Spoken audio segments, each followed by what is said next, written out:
네, 안녕하세요. 한국 IT 서비스 축의 학술대의 디지털 헬스케어와 인공지능의 저장을 맡게 된 한양대학교 박정민 교수입니다. 먼저 이렇게 바쁘신 가운데 참석해 주셔서 감사드립니다. 저희 세션은 총 4분의 연주자분들을 모시고 약 1시간 동안 디지털 헬스케어와 인공지능에 관련돼서 알아보려고 합니다.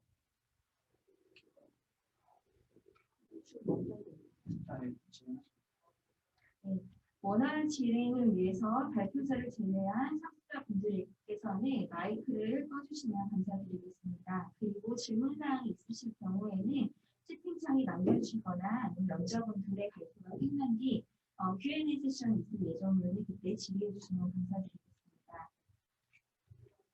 먼저 첫 번째 연자로 경희대학교 의과대학을 졸업하시고 동대학원에서 석박사 학위를 취득하신 후 국립암센터 중앙암 등록 공부를 거쳐서 현재 한국수력원자력 방사선 보건원에서 보건의료 빅데이터 부장으로 재직 중인 예방암 전문의이신 이종도 교수님을 모시도록 합니다.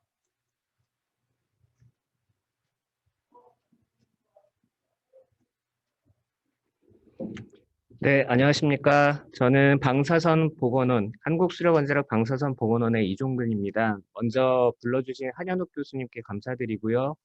또 소개해주신 박정민 교수님께 감사드립니다. 저는 저희 회사에서 빅데이터 기반으로 디지털 헬스케어를 추진하는 사례를 좀 소개를 드리려고 합니다. 저희 한국수력원자력은 잘 아시다시피 원자력, 수력, 양수 이런 발전을 하고 있고요. 또 추가적으로 태양광이나 풍력 같은 발전도 하고 있는 종합 에너지 회사입니다. 그 지도에 보시는 바와 같이 저희 회사의 사업소가 주로 산이나 강이나 바다에 위치해 있습니다. 그러다 보니까 저희 직원들이 이제 인사이동이 있을 때는 사실 조금 기피하는 사업소가 아무래도 있는데요. 그런 문제들이 계속 발생을 하고 있는 그 원인 중에 하나가 의료 인프라 문제입니다. 어쨌든 저희 회사는 최근에 그 4차 산업혁명 기술을 기반으로 해서 여러 가지 혁신을 추진을 하고 있고요. 요 기사를 하나 따왔는데 현재 에너지 4.0 디지털 KHMP라는 어떤 경영 그 목표를 갖고 추진을 하고 있습니다. 여기에는 시설이나 장비나 물자에 대한 혁신 내용들이 포함되어 있고 물론 저희 종사자의 안전에 대한 내용도 포함이 되어 있습니다. 그래서 저희 사업소 소개를 간단히 드리면은 방사선 보건원은 일단 이제 방사선 보건 전문 기관으로서 방사선의 영향에 대한 연구들을 진행을 하고 있고요. 또 한편으로는 한국수력원자력의 부속위원으로서 임상의료부, 비상의료부가 활동을 하고 있습니다. 저희 위치는 분당 서울대학교병원 단지 안에 있고요. 그 아래 2개 사진 보시면은 저희가 이제 과거에 사업소가 굉장히 커질 즈음에는 모빌리티 쪽으로 신경을 많이 썼습니다.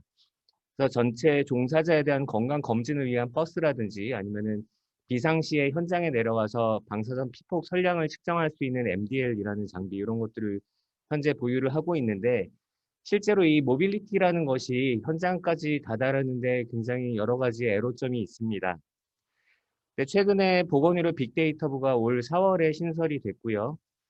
그다음에 그 각 원전본부에다가 부속의원을 따로 설치하는 그런 작업들을 진행을 하고 있습니다. 그래서 저희가 보건의료 빅데이터 센터를 설립을 했는데요. 그 현황 및 필요성을 좀 설명드리면은 아무래도 저희 회사 전체적인 분위기가 4차 산업혁명 기술 기반의 혁신을 요구를 하고 있고요. 그래서 저희도 방사선 보건 연구에 어떤 이런 4차 산업혁명 기술을 도입을 해야겠다라는 필요성이 있었습니다. 이제 또 하나는 국내외 주요 보건의료기관들이 다 빅데이터 센터를 구축하고 플랫폼을 구축하고 이런 사업들을 하고 있기 때문에 저희도 이런 걸 같이 진행을 해야겠다는 그런 생각을 했고요. 그다음에 저희가 연구 자료는 많이 갖고 있는데 추진 부서별로 별도의 DB를 갖고 있습니다. 그래서 이런 것들을 좀 통합을 해서 전체적인 연구의 체질 개선을 좀 도모해야겠다라는 그런 계획까지 세웠습니다. 추가적으로 뭐 삼성전자에서 반도체 백혈병 논란들이 있어 왔는데요. 어쨌든 요 일에서 저희가 얻은 교훈은 종사자의 건강 위험 요인에 대한 과학적인 근거가 없으면은 이게 곧 사회적인 어떤 그 문제로 야기가 될 수 있다라는 것을 저희가 배웠고 이때 당시에 삼성 옴부즈만위원회에서는 직원 대상으로 건강검진 프로그램을 운영을 해야 되겠고, 또 종합검진 항목에 대해서 강화를 해야겠고, 마지막으로는 지속적인 코호트 연구, 즉 추적조사 연구를 시행하는 것이 좋겠다라고 제안을 한 바가 있습니다. 그래서 저희가 이 빅데이터 센터 설립을 추진하기 위해서 스웍 분석을 했고요. 그 스웍 분석 결과에 따라서 7단계의 목표를 수립을 했습니다. 그래서 현재는 요 항목 3번 정도까지 진행이 됐고요. 이런 보건의료 빅데이터 연구개발 과정에는 일반적으로 데이터를 수집을 하고 또 빅데이터 플랫폼을 구축을 하고 다음으로는 데이터를 분석을 하고 또 이걸 임상적으로 적용해서 검증하는 이런 작업들의 순환고리를 갖고 있는데 저희 계획도 이런 순환고리를 그대로 따르고 있습니다. 그래서 현재 10월 7일부로 이 데이터 웨어하우스 구축이 끝났는데요. 저희 본사의 서버가 위치해 있고 이 데이터 웨어하우스에는 기본적인 인사 정보부터 시작해서 저희 직원들의 매년 건강검진한 자료, 그다음에 과거 이제 원전 역학 조사라는 걸 진행을 했었는데 이런 자료들, 기타 뭐 최근에 유전자 검사도 도입 예정이어서 이런 데이터들까지 같이 모아놓을 수 있게 해놨고요. 추가적으로는 중앙암등록본부의 암등록 자료, 그다음에 통계청에서 만드는 사망 원인 정보까지 다 통합해서 연구에 최적화된 데이터 웨어하우스를 구축을 하고자 합니다.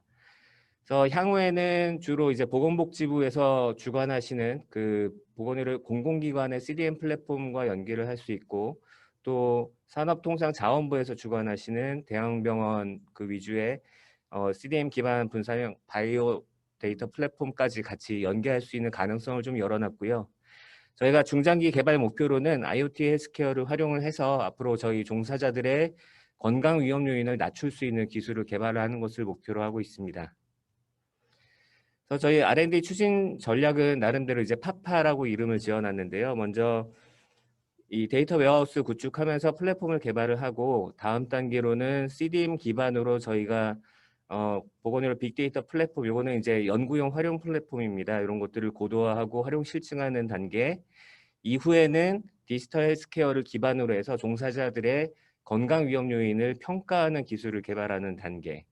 최종적으로는 IoT 헬스케어를 활용을 해서 이것들을 직접 낮출 수 있는 사업화를 진행을 하고자 합니다. 그래서 저희가 이제 같이 구축을 한 것이 폐쇄 분석 환경의 분석실을 개소를 했는데요. 이 플랫폼 개념도 자체는 건강보험공단이나 심평원에서 사용하는 바와 같습니다. 주 목적은 개인정보를 이제 보호하기 위한 목적이 가장 강하고요.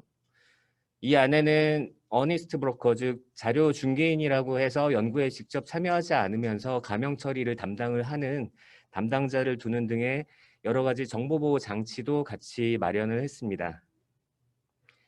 이 사진은 저희가 지금 현재 구축한 폐쇄 분석 환경인데요.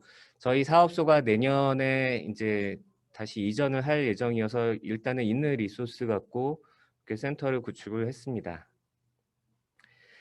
그래서 저희 사업소에서 기존의 방사선 보건 연구로서 크게는 종사자에 대한 건강 조사들을 진행을 해왔었고 또 원전 역학 조사와 같이 여러 가지 이제 방사선과 질병의 연관성에 대한 연구들을 진행을 해왔는데 연계성은 조금 부족한 그런 것이 사실입니다. 근데 보건의료 빅데이터 센터를 설치를 하게 됨으로써 다양한 신밸류 체인이 생기게 되고 구체적으로는 직장 건강 증진 사업도 추진을 하게 됐고 또 건강검진 항목도 필요 없는 것은 제외하고 정말 필요한 것을 추가하는 이런 최적화가 가능해졌고 또 개인 맞춤형 건강관리, 종사자의 건강조사에 대한 코호트, 또 저희 기존 연구도 확대를 할 수 있게 됐습니다. 결국 그 삼성 옴부즈만위원회에서 권고했던 3가지 사항이 이 센터 설치와 함께 더욱 강화되는 그런 형태입니다. 그래서 저희 센터의 기대 효과는 여러 가지가 있는데요. 뭐 개인 맞춤형 건강관리라든지 여러 가지 좋은 기대 효과들이 있지만 이제 여기서 설명드리고자 하는 것은 연구의 체질 개선입니다. 과거에 저희가 진행했던 연구들은 어쨌든 조금씩 제한점들이 있었는데 저희가 이 데이터를 통합을 하고 나니까 연구 자체도 굉장히 고급화되는 그런 기대 효과가 있습니다.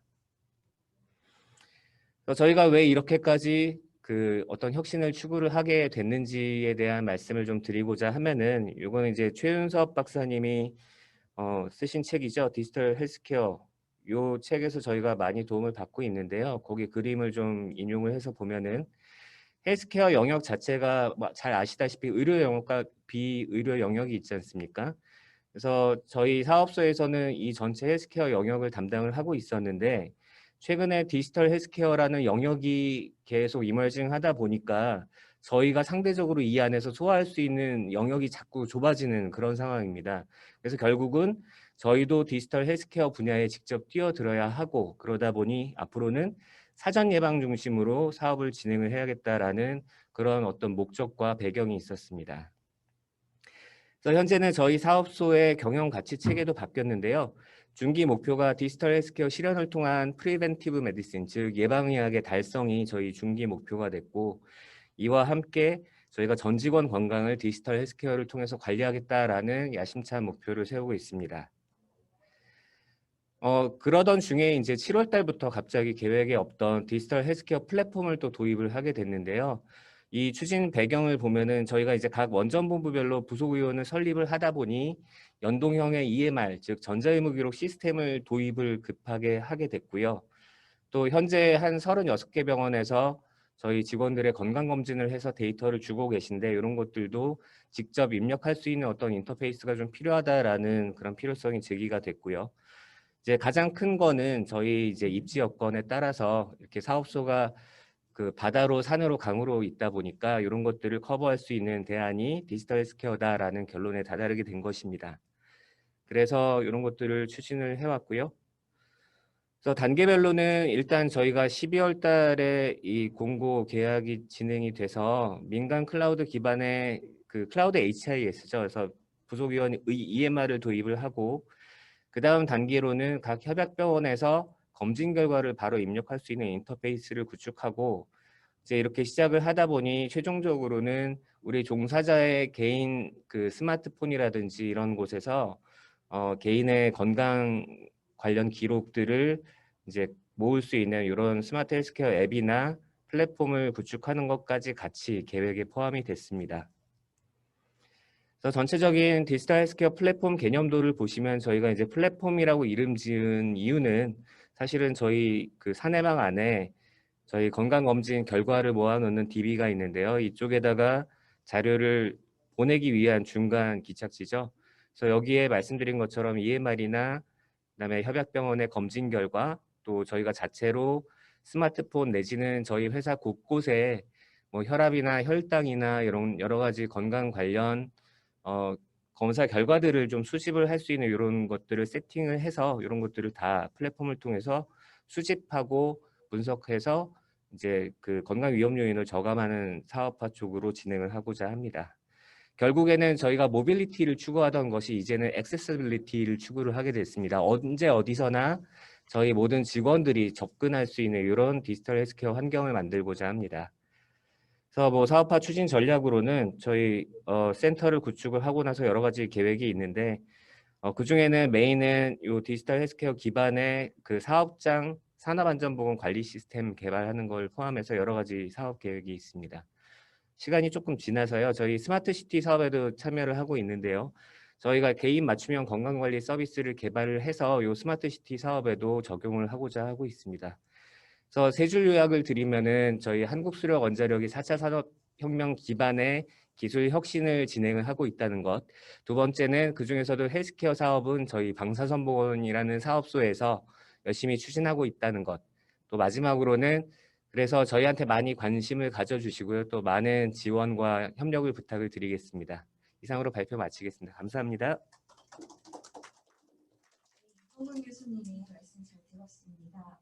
특히나 제가 좀 인상적이었던 부분은 우리 방사선 DB 같은 경우에는 이제 방사선 원자력 발전소나 이런 데서 하지 않으면 저희가 얻을 수 없는 자료가 많은데 그걸 공공화해가지고 다른 통계청 데이터나 이런 걸 연계시킨다는 부분이 좀 인상적이었습니다. 혹시 질의응답 질문하실 분 계신가요? 네, 그러면 제 개인적으로 좀 궁금한 점이 있는데 네. 이종근 교수님께서 이거 혹시 DB를 구축하게 되면 혹시 공공의 또 데이터가 풀릴 수 있는 가능성이 있을까요?